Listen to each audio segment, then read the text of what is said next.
Bonsoir. How are you? Fine, just fine. How are you? Do you have a good trip? Very good. Avec le président russe, Emmanuel Macron a souvent tenté, sans succès. Que ce soit à Versailles, à Brégançon ou par téléphone, le chef de l'État français n'a jamais rien obtenu. Qu'à cela ne tienne, sur le dossier brûlant de l'Ukraine, c'est lui qui fait le déplacement. Les deux hommes ne se sont pas vus depuis l'été 2019. Il s'agit là d'éviter une guerre aux portes de l'Europe.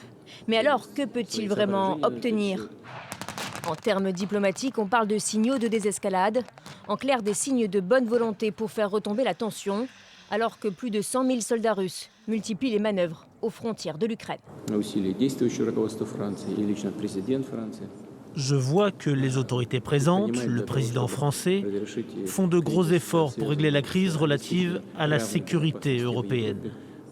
La discussion d'aujourd'hui, à mes yeux, peut amorcer ce vers quoi nous devons aller, qui est une désescalade. Donc je me réjouis d'avoir l'opportunité de pouvoir commencer à bâtir une réponse utile, collectivement, pour la Russie et pour tout le reste de l'Europe.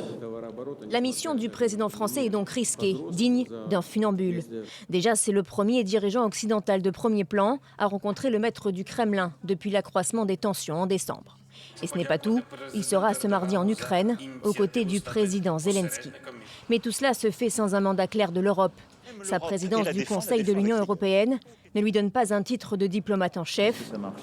Pour autant, revenir bredouille serait pour le moins embarrassant pour Emmanuel Macron.